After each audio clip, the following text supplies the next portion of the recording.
Dear students, GMD Arts, BW Commerce and Science College, Sinnar, Department of Zoology. Now the topic is skeletal connective tissue. Myself, Sir S.T. Pekhle, Associate Professor in Zoology. Now, in a previous lecture, we have to study the connective tissue, that is the binding tissue. Fluid connective tissue is the blood, lymph.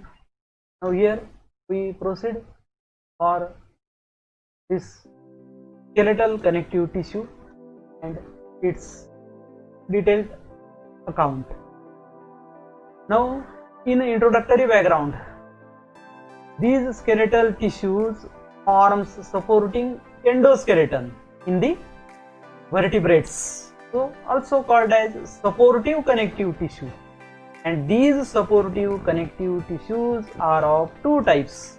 First is cartilage and second is bone. Now the cartilage articulates with bones and brings about the movement of bones. Suppose we considered the structure of cartilage. The cartilage is a flexible tissue with all three components of connective tissue.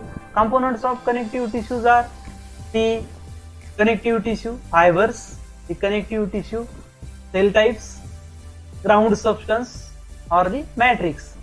So the cells and ground substance in the cartilage is of two types and are found in the chondroblast and chondrocytes.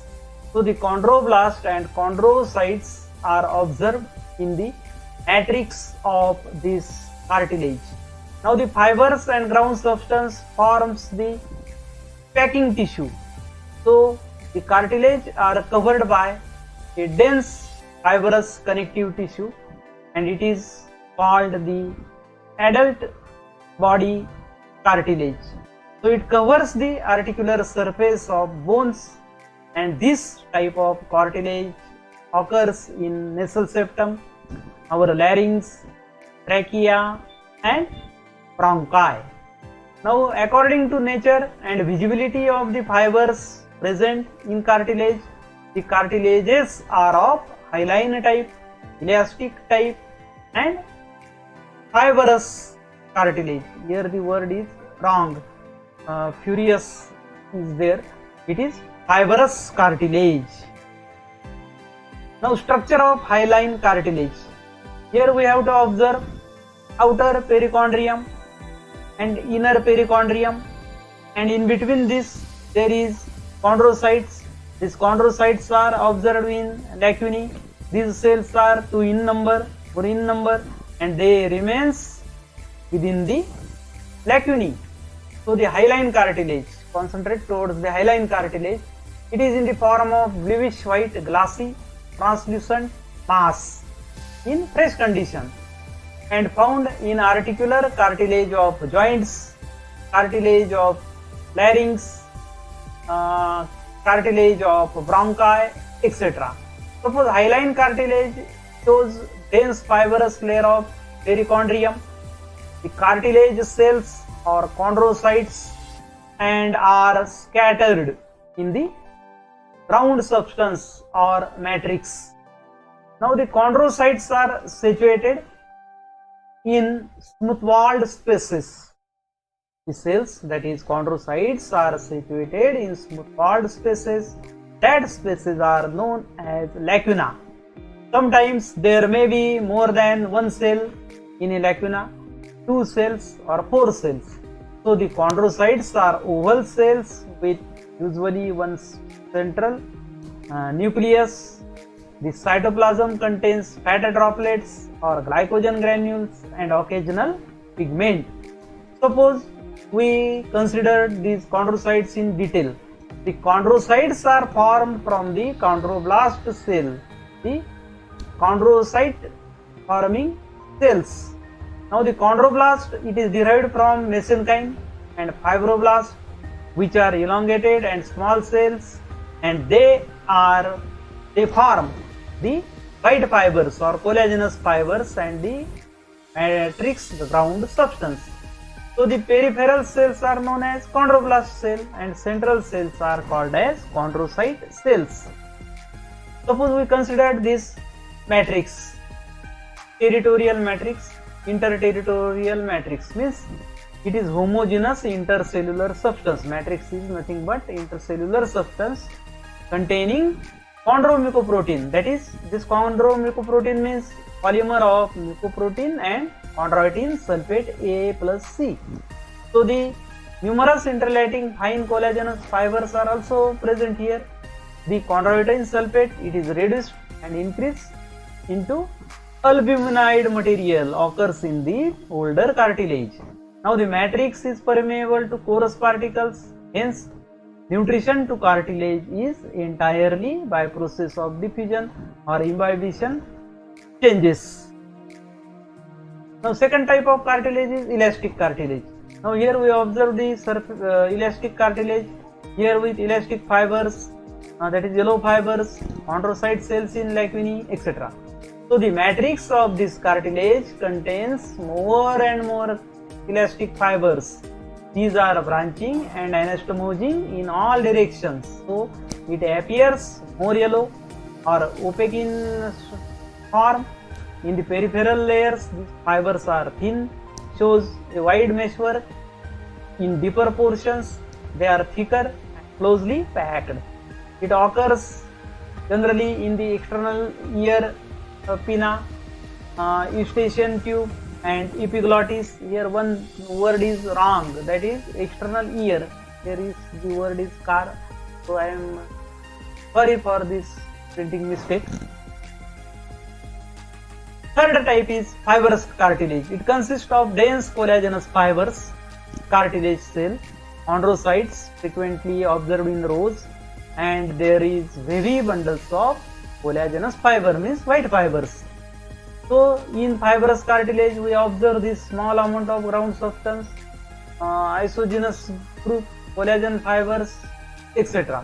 So it is found in vertebral disc, pubic symphysis. Here again one printing mistake is formed. Pubic symphysis, our knee joint, and attachment of ligament or tendon to bone. Now we observed here structure of bone. Bone is a solid, hard, rigid connective tissue, and it is provided with blood capillaries as well as the nerves. Bones also form our internal skeleton. Now it serves or it is used for attachment as well as protection for the soft parts of our body. It attaches to the muscles. So bones act as levers and brings about our body movements. Now two types of bones are observed. Spongy bone, its name is cancellous bone. Dense bone, or it is also called as the compact bones. Now we study this spongy bone. Now the spongy and compact varieties of bone have the same types of cells, means bone cells are same in both the categories, and matrix, but they differ in their structure.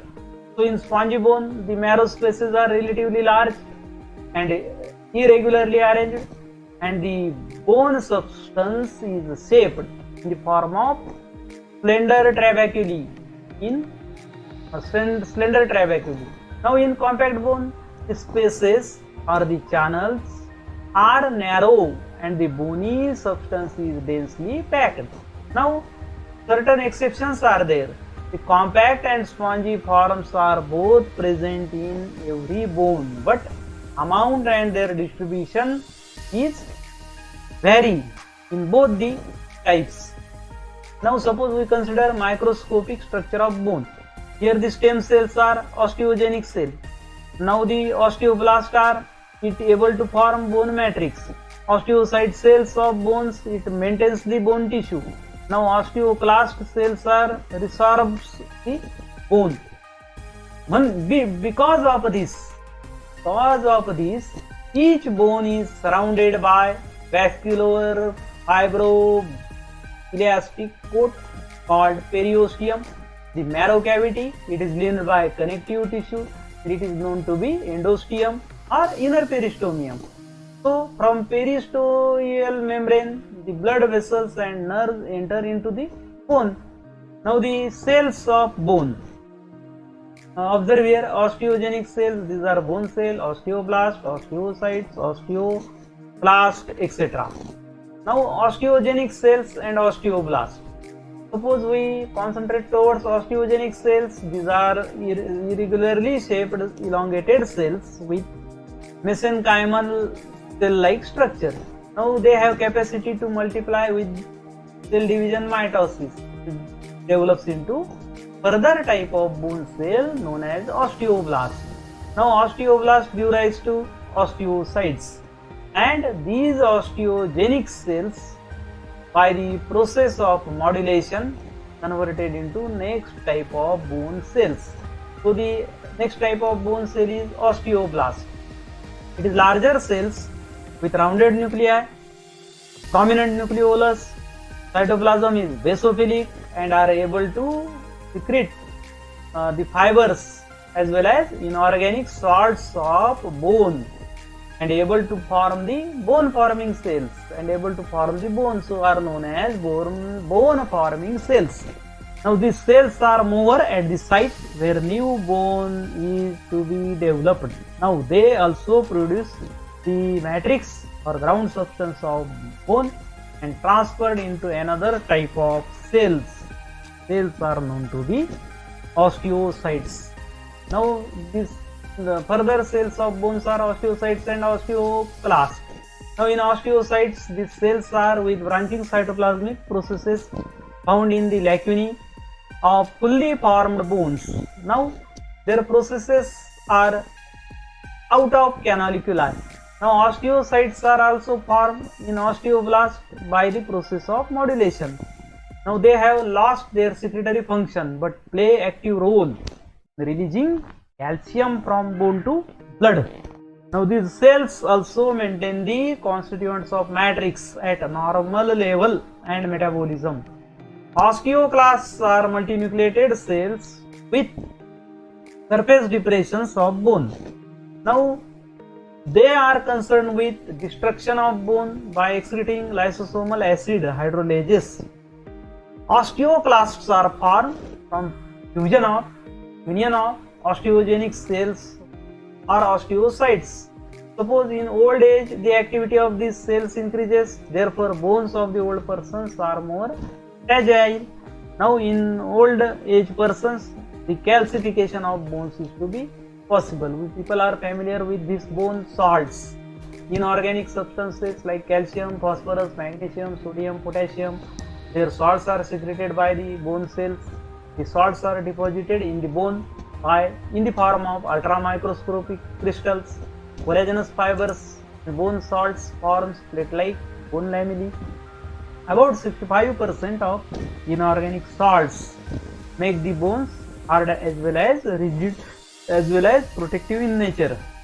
Now in addition to inorganic salts, certain organic matter means protein and glycogen also present in bone for the growth of bones. Vitamin C, vitamin A, vitamin D are essential for that purpose. So here we observe the Haversian system, bone marrow. This is the long bone we observe. So this bone marrow cavity here is spongy bone, contact bone, bone marrow cavity is there, blood vessels are there, supply it is also visible. Epiphyseal line is also marked in this long bone. So it is soft pulpy tissue found in the cavities of all bones. Which structure? Bone marrow.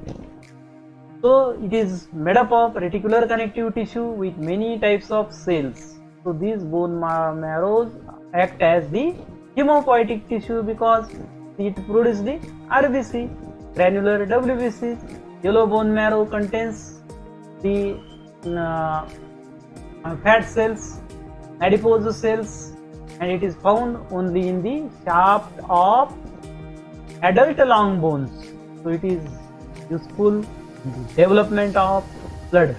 Now here we observe this Haversian canal, Haversian system. Osteon means Haversian is part of Haversian system. It is provided with circumferential lamellae. The blood vessel continues into the medullary cavity where the bone marrow is there. Here we observe nature of spongy bone. Observe this central Haversian canal as well as perforating Volkmann's canal, the transverse Volkmann's canal, the blood vessels, endosteum lining of the bone cavities, and the several trabeculae.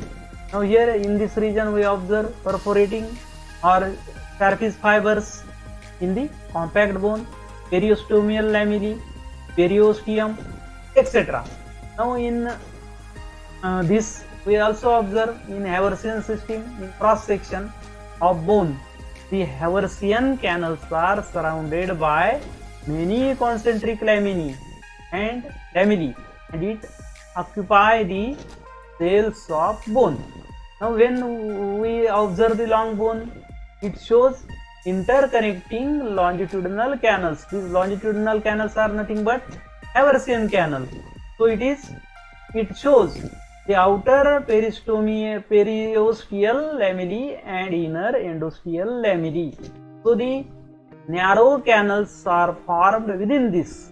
These narrow canals pierces obliquely at the right angles to its long axis. Thus it forms the Haversian canal in continuation of the nerve supply, where the nerve passes into bone.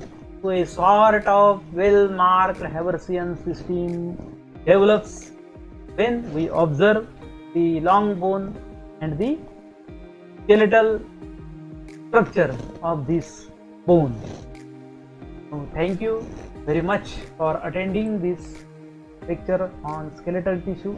Now further we have to study further histological details. Here the topic tissue is only for review purpose, for TYBSc purpose, but when we knowing all the details of glandular epithelium, epithelial tissue, skeletal tissue, connective tissue, nervous tissue, then the further knowledge prior to observations of the histological details of mouth cavity, histological details of alimentary canal, kidney, ovaries, testes, trachea, bronchi, lung, associated digestive glands, that is liver and pancreas, etc. So for that purpose we study these tissues. In our first lecture we study the cell, the definition of tissues, the glandular epithelium, various glands, their mode of secretions, etc. So in this lecture we have to study this skeletal tissue in detail, that is cartilage and bone, their types, cells of bone, cells of cartilage, etc. Now in next lecture we go towards the study of nervous tissue, where the cyton is there, dendrites are there, axonal structure is marked, and types of this nervous tissue, that is unipolar, bipolar and multipolar, etc. Now thank you once again for attending this lecture. When this video is good, then you made certain likes for this video, but this video is helpful particularly for the TYBSc zoology students. Those students offer this paper second, that is mammalian histology. Thanks again.